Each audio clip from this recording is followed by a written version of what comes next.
یہ میری ایک بات مکمل سن لیجئے گا، آپ کی گناہوں کی عادت چھوٹ جائے گی اگر اللہ پاک نے چاہا تو انشاءاللہ۔ حضرت موسیٰ علیہ السلام نے اللہ پاک سے ایک مرتبہ اجازت طلب کی کہ اے اللہ،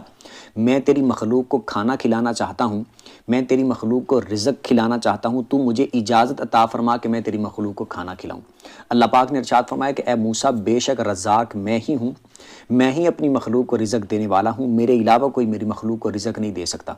تو موسیٰ علیہ السلام نے بار بار اللہ کی بارگاہ میں اصرار کیا کہ اے اللہ، میرے دل کی خواہش ہے، میں اپنے دل کی خواہش پوری کرنا چاہتا ہوں، تو مجھے اجازت عطا فرما میں تیری مخلوق کو کھانا کھلاؤں۔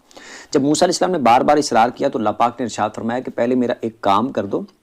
اگر وہ کام تم کر لو گے اس کے بعد تمہیں میں اپنی مخلوق کو کھانا کھلانے کی اجازت دے دوں گا۔ موسیٰ علیہ السلام خوشی خوشی راضی ہو گئے کہ چلو ایک کام کرنا پڑے گا، اس کے بعد اپنی دل کی خواہش پوری کرنے کا موقع مل جائے گا۔ موسیٰ علیہ السلام نے اللہ پاک کی بارگاہ میں عرض کی کہ اے اللہ، کون سا کام کرنا ہے؟ اللہ پاک نے ارشاد فرمایا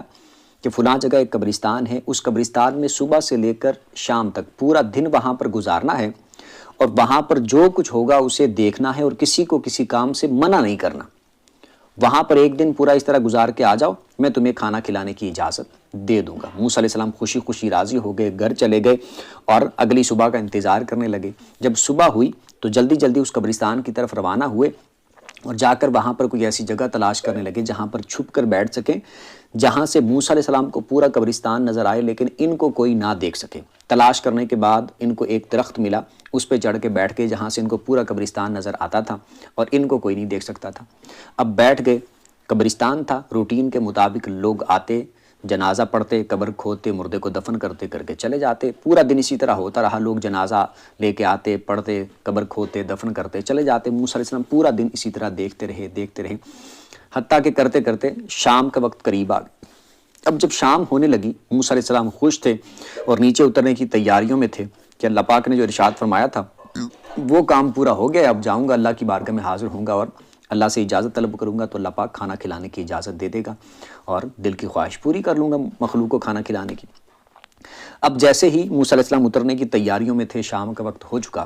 تو قبرستان میں ایک جنازہ ایک طرف سے داخل ہوا۔ تو موسیٰ علیہ السلام دیکھ کے حیران ہو گئے کہ اتنے زیادہ لوگ، اتنی زیادہ تعداد میں لوگ اس جنازے کے ساتھ شریک ہیں۔ موسیٰ علیہ السلام تھوڑے حیران ہوئے کہ پتہ نہیں کون سی شخصیت انتقال کر گئی ہے، کون انتقال کر گیا جس کا اتنا بڑا جنازہ ہے۔ خیر انہوں نے بھی روٹین کے مطابق اس طرح جنازہ پڑھا، قبر کھودی، دفن کیا اور دفن کر کے چلے گئے۔ جیسے ہی وہ قبرستان سے باہر نکلے اس مردے کو دفن کر کے، تو قبرستان کی دوسری جانب سے ایک بندہ داخل ہوا جس کے ہاتھوں میں قبر کھودنے والے اوزار تھے۔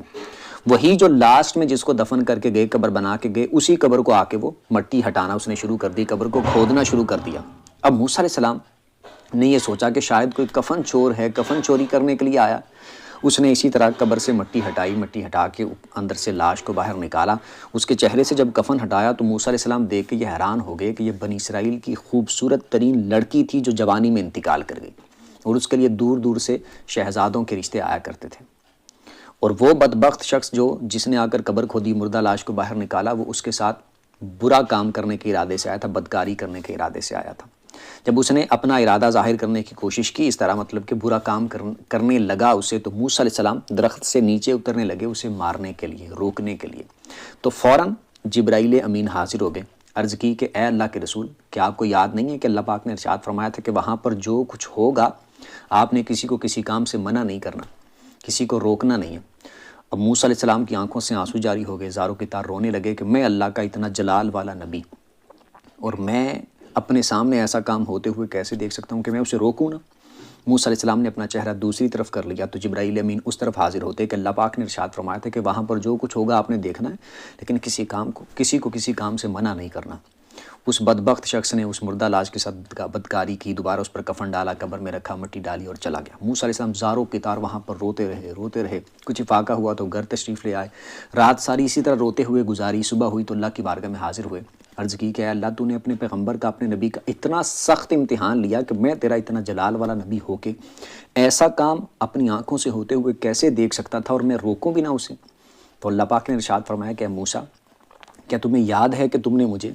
مجھ سے اجازت طلب کی تھی کہ تو میری مخلوق کو کھانا کھلانا چاہتا ہے؟ تو موسیٰ علیہ السلام نے عرض کی کہ اے اللہ ہاں یاد ہے۔ تو اللہ پاک نے ارشاد فرمایا کہ اب مجھے بتا کہ جس بندے کو تو مردہ لاش کے ساتھ اس طرح برا کام کرتے ہوئے دیکھ کر آیا ہے، اگر میں تمہیں کھانا کھلانے کی اجازت دے دوں کہ ٹھیک ہے تو میری مخلوق کو کھانا دے، رزق دے، کھانا کھلا، تو کیا تو اس بندے کو کھانا دے گا جس کو تو اپنی آنکھوں سے دیکھ کے آئے کہ اس نے مردہ لاش کے ساتھ یہ کام کیا ہے؟ تو موسیٰ علیہ السلام جلال میں آگے عرض کی کہ اے اللہ، کھانا دینے کی بات تو بہت دور کی ہے، آئندہ اگر کبھی وہ مجھے نظر آیا تو میں اس کی گردن اتار دوں گا، اس کو قتل کر دوں گا۔ تو موسیٰ علیہ السلام کو اللہ پاک نے ارشاد فرمایا کہ اے موسیٰ، کیا میں نے نہ کہا تھا کہ بے شک رزاق میں ہی ہوں، میں ہی اپنی مخلوق کو رزق دینے والا ہوں، میرے علاوہ کوئی میری مخلوق کو رزق نہیں دے سکتا۔ میں ان کو دیکھتا ہوں کہ وہ دن کے اجالے میں بھی میری نافرمانی کرتے ہیں، رات کی تاریکی میں بھی میری نافرمانی کرتے ہیں، طرح طرح کی نافرمانیاں کرتے ہیں، حد سے بھی گزر جاتے ہیں، اتنی نافرمانیاں کرتے ہیں کہ ان کے گناہوں سے زمین و آسمان بھر جاتے ہیں، یہ پورا خلا بھر جاتا ہے، میں تب بھی ان کا رزق بند نہیں کرتا۔ کوئی بندہ ان سے آگاہ ہو یا نہ ہو کہ وہ گناہ کر رہے ہیں، لیکن میں ان سے ہر وقت آگاہ ہوتا ہوں، ان کی تنہائیوں میں بھی، ان کی مجلسوں میں بھی، راتوں میں بھی، دنوں میں بھی، ہر جگہ پر، کہ کون کون میری نافرمانی کر رہا ہے اور کون کون سی نافرمانی کر رہا ہے۔ اس کے باوجود بھی میں ان کا رزق بند نہیں کرتا۔ تو کیا ہمیں اس بات کی حیا نہیں کرنی چاہیے؟ کیا ہمیں اس بات پر شرم نہیں آنی چاہیے کہ ہمارا رب ہر حال میں ہر طرح سے ہم سے واقف ہے اور ہماری نافرمانیوں پر وہ آگاہ ہے، اس کے باوجود بھی ہم اس کا رزق بھی کھاتے ہیں،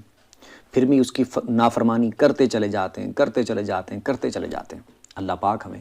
سچی توبہ کی توفیق عطا فرما دے۔ کاش ہم اپنے رب سے ایسی توبہ کر لیں، ایسی توبہ کر لیں کہ دوبارہ پلٹ کر پھر گناہوں کی طرف نہ جائیں۔ اللہ ہمیں سچی توبہ کی توفیق نصیب فرما دیں۔ ثواب کی نیت سے دوسروں کے ساتھ شیئر کر دیجیے گا اور کمنٹ پہ اپنی رائے لازمی دیجیے گا۔